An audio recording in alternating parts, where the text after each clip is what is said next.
يا مساء الفل، ازيكم يا بنات؟ عاملين ايه؟ يا رب تكونوا بخير. شفتوا جمال القشطوطة؟ تحفة يا بنات وتستاهل التجربة. هي واخدة وصفات كتير بس والله رائعة، النتيجة مبهرة وفعلا طبطبت على قلبي. بس كل واحد يخلي باله بقى من انسولينه لان ايه الموضوع كبير يا جماعة. انا حبيت اوريلكم اللبن اللي انا هشتغل بيه. انا كنت بقولك يوم ما كنت عامله الزبده، ما شاء الله انا عندي صيف شتاء اللبن بيطلع وش زي ما انتوا شايفين كده. فانا لما بحتاج القشطه بسيبها، ولما مش محتاجاها بحطها في الفريزر فبجمع كميه. عشان كده انا الزبده عندي صيف شتاء. ما بتبقاش يعني، مش بقول مثلا ان انا في الشتاء بس اللي بيبقى موجود قشطه او سمنه، لا انا عندي كده على طول. ما شاء الله ما شاء الله، اللهم بارك اللبن ما شاء الله. اللهم صل على محمد وعلى آله وصحبه أجمعين، صلاة تنحل بها العقد وتنفرج بها الكرب وتقضى بها الحوائج وتنال بها الرغائب وحسن الخواتيم ويستسقى الغمام بوجهه الكريم. اللهم صل على محمد وعلى آل محمد. أنا هشيل القشطة على جنب لأني هعوزها في الوصفة يا بنات، واللبن ده هستخدم منه في الوصفة. الوصفة أول حاجة هنعملها مع بعض دلوقتي ان احنا هنجيب مج رز، مج من بتاع الشاي، نملاه رز وننقعه في ميه. هنسيبه بقى براحته، احنا شغالين حتى لو احنا من قبل ما نشتغل خليه عادي. واحنا هنشتغل في الخطوات بتاعتنا بتاعت التريليتشي. اه فالوقتي هنعمل ايه؟ صوص الكراميل. صوص الكراميل اللي انا هعمله لك دلوقتي ده مركز، يعني ممكن انتي هتاخدي منه ايه، ربع مثلا كوبايه وتزودي عليه لبن لان مركز يا بنات. النقطه دي انا بنوه لها علشان ايه؟ لما تعملي ما تقوليش ده تقيل، لا انا بخفف بلبن. اللي انا هعوزه كوبايتين سكر، معلقتين زبده، كوبايتين لبن دافيين، كوبايه الا ربع لبن يكون بحرارة الغرفة او من التلاجة مش مشكلة. المهم ان هو يبقى ايه، مش دافي علشان النشا. هنحط معلقتين نشا، معلقتين اكل. تمام. الطاسة اللي احنا هنعمل فيها الكراميل لازم تكون ألمونيا عشان تشوفي الكراميل وهو بيلون معاكي. آه تمام، لان التيفال او اي حاجة يعني مطلية بتبقى تخدع في اللون. انا مش عايزاه، انا عايزاه يتكرمل مش عايزاه يغمق. تمام يا بنات. برفع الكلام ده على النار، السكر، واسيبه بقى على نار ايه، سهاري، يعني حاجة شمعة. لو خرز معاكي زي ما انت شايفة كده ما تقلقيش خالص، دي مرحلة من مرحلة الكرملة بتاعته. تمام. شفتوا داب خالص يا بنات، داب خالص. انا لقيت اللبن، كوبايتين اللبن اللي هم دافيين دول بردهم، فقلت ايه ادفهم شوية كمان. خدت بقى ايه معلقتين الزبدة عليهم. خلوا بالكم من المرحلة دي يا بنات علشان ايه محدش يتلسع، لان السكر بيقوم مطلع حرارة. الزبدة بقى بتدوبيها وترفعها على النار، وكل ده احنا شغالين على نار هادية خالص كده. داب معانا اهو. هنجيب بقى اللبن الدافي ونصب بالراحة علشان بس وشنا والبخار يا بنات بيبقى حامي. بصوا هيكلكع معاكوا وحتت هتحجر ولا تقلقي خالص، ده عادي جدا. كل ده هيفك ويدوب معانا على النار الهادية. هنجهز مع بعض الكوباية، الكوباية الا ربع لبن عليهم معلقتين النشا. وتقلبي وتركنهم بقى، احنا شغالين والحاجة على النار على فكرة. يعني انا الكراميل على النار، على نار الهادية، وايدي فيه، انا بقلب وايدي فيه برضو. كل شوية ابص عليه كده، يعني الحاجة دي ما تسيبهاش وتمشي. تمام يا بنات. وخلي بالك طويل كده لان ايه، السكر عايز البال الهادي عشان ما يتحرقش منك ولا يدخل في ايه، في مرحلة اللي هو يبقى ايه، في مرارة. تمام. هو معانا اهو، شفتوا يعني هو بادئ يفك بس لسه في حتت ايه، محجرة. كل ده هيدوب يا بنات والله هتشوفوا دلوقتي. ايدك معاه على النار وقلبي قلبي. الامر بسيط والله يا بنات، وبصوا يعني انتوا هتستمتعوا وانتوا شغالين لان النتيجة هتبهركم والله ان شاء الله. طبعا انا كنت عملت اللبن بالنشا وركنته، فعلشان كده في حتت في قاع الطبق، بقت ايه اتركزت في قاع الطبق، فانا بقلبه علشان ايه ما ما يكلكعش مني. هننزل بيه على الخليط اللي احنا عملناه. في المرحله دي يا بنات هنرفعه على النار وقلبي، ما تشيليش ايدك بقى وما تعمليش اي حاجه تانية، لان دي مرحله النشا. عشان ما يكلكعش بقى هتبقى كلكعه نشا. شوفوا يا بنات مركز خالص. انا بعمله بقى كده وبقسمه على كميات في اكياس في الفريزر. بطلع بقى واخد على قد ما انا عايزه، واضيف عليه معلقتين لبن، بحله بمعلقتين لبن واشوف انا عايزه ايه، سمكه ايه. يعني لما باجي احط بحط معلقتين لبن بس يا بنات، عشان ما يبقاش بقى يصيص مني. ده انا حطيته في البرطمان ده لان كان سخن خالص، قلت ايه هدا شويه بعدين احطه في الكاونتر ده. ما شاء الله تقيل جدا. آه، طبعا احنا كده خلصناه. هنركنه بقى على جنب ونبتدي في الكيكه يا بنات. انا في الكيكه بتاعتنا اللي هي الاسفنجيه. ان شاء الله باذن الله الكيكه دي هتبقى ناجحه معاكي 100%.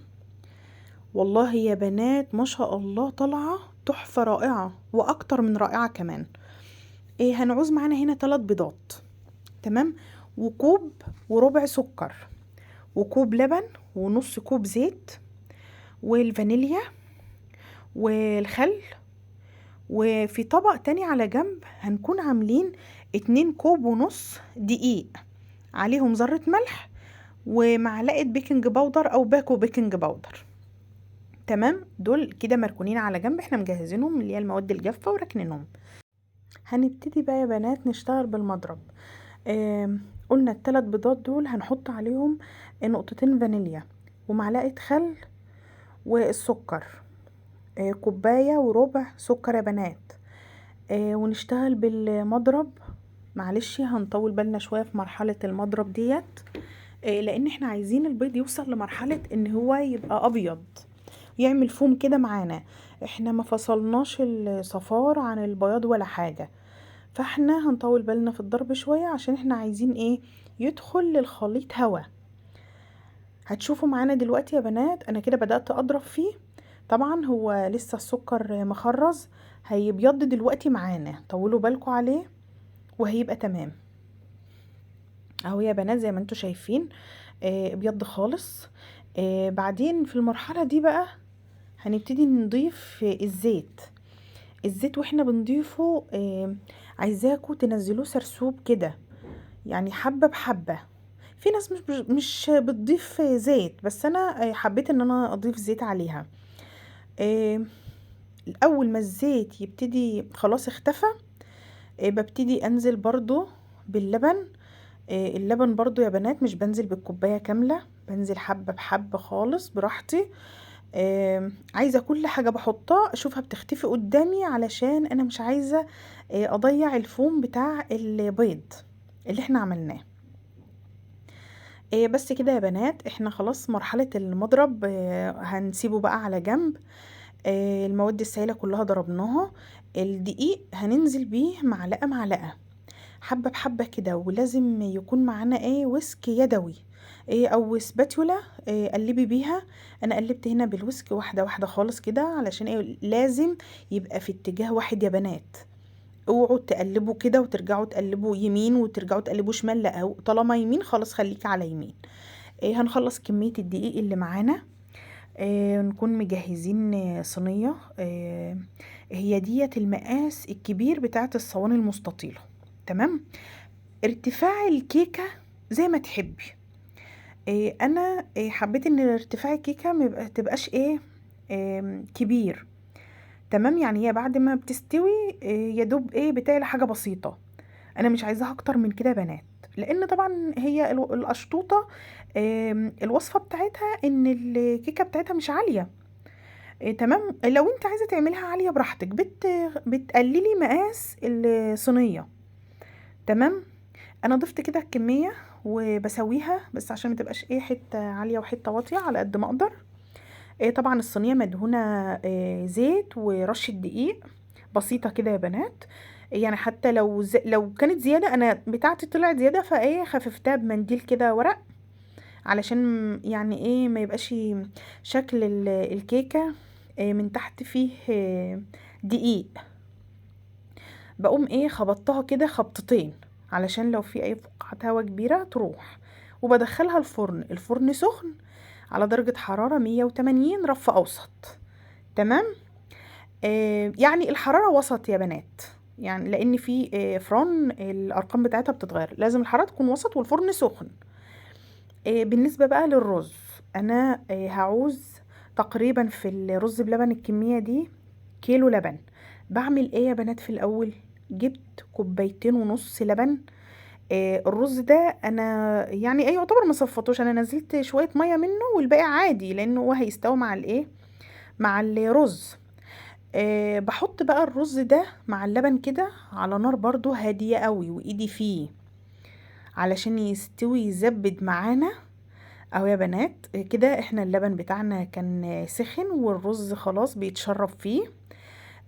براحتنا بقى كده هنعمل الكريم شانتيه اللي هي الطبقة اللي هتبقى فوق الكيكة طبعا في الفرن، ورز بلبن على النار. يعني كل حاجة جنب حاجتها يعني ايه عملنا كذا وصفة في وقت واحد واحنا شغالين برضو. كوباية لبن مثلجة يا بنات لازم يبقى فيها تلج. وكوباية كريم شانتيه. اللبن انا كنت حطيت فيه معلقة سكر يا بنات ومدوباها. تمام.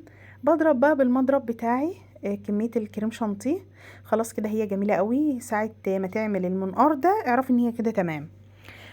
دخلتها بقى التلاجة براحتها كده علشان ما تسحش، لان كان طبعا المطبخ كان سخن. الكيكة طلعتها تحفة يا بنات، لو ما كانتش خدت لون من فوق افتحها عليها الشواية. بس ايه يعني انت تفتحها عليها الشواية وانت بص عليها لان مش بتاخد وقت لان الفرن سخن. انما لو احمرت من زهد الفرن خلاص كده تمام.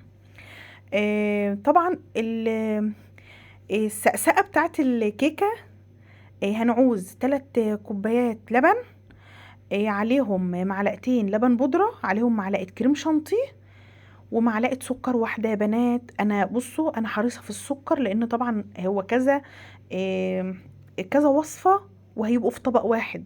خدي بالك من السكر عشان السكر ما يبقاش قاطع منك. تمام، لان لو السكر زاد خلاص انت كده بوظتي الوصفة. تمام، هي دي معلقة سكر واحدة. بقلب بقى ده لو انت مش عايزة تحطي لا كريم شانتيه ولا لبن بودرة ولا حاجة، يبقى هنستكفي باللبن وعليه السكر. تمام. انما انا حطيت ده عشان اعزز الطعم، وهو فعلا الطعم اختلف، ودى طعم الكيكة في حتة تانية خالص.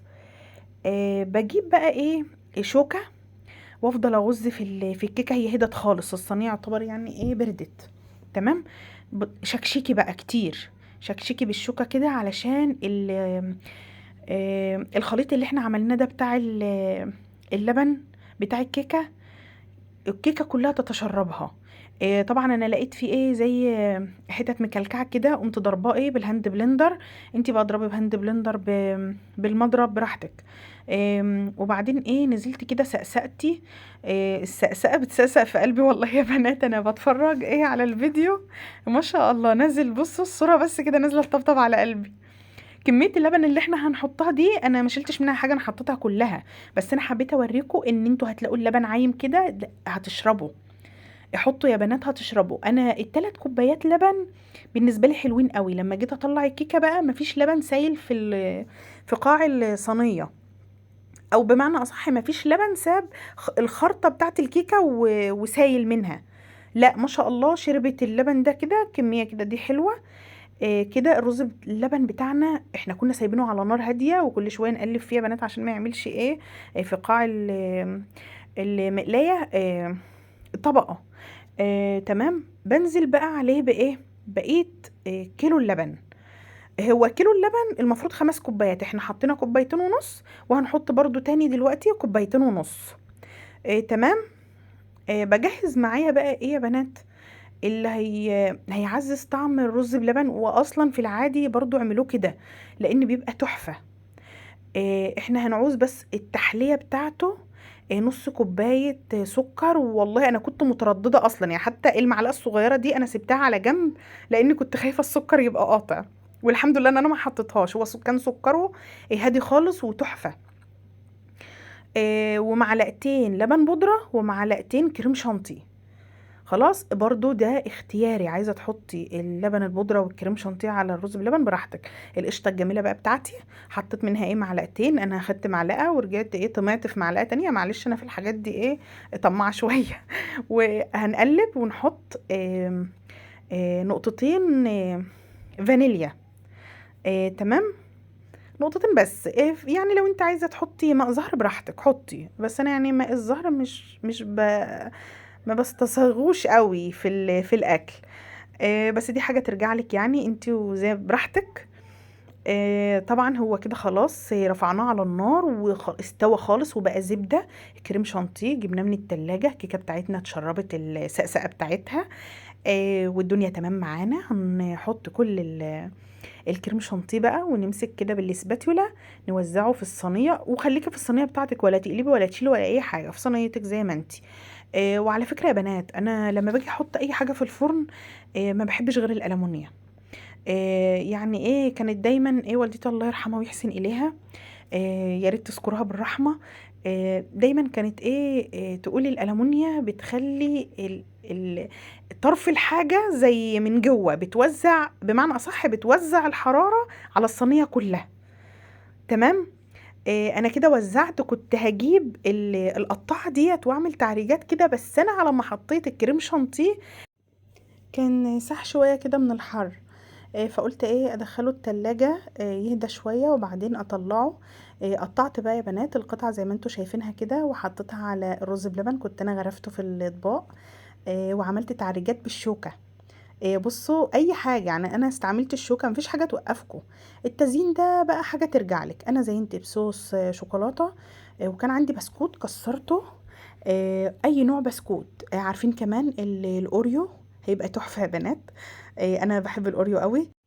صوص الكراميل بقى كنت انا هنا تلاحظوا لونه افتح واتغير خالص يا بنات، كنت خففته باللبن.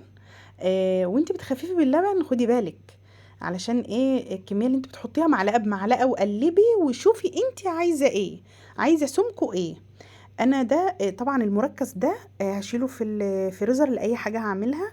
انا زينت بصوص الكراميل اللي انا عاملاه، وزينت ببسكوت، وزينت بصوص شوكولاته. لو عندك فاكهه حطي موز تفاح مانجا، اللي انت تحبيه.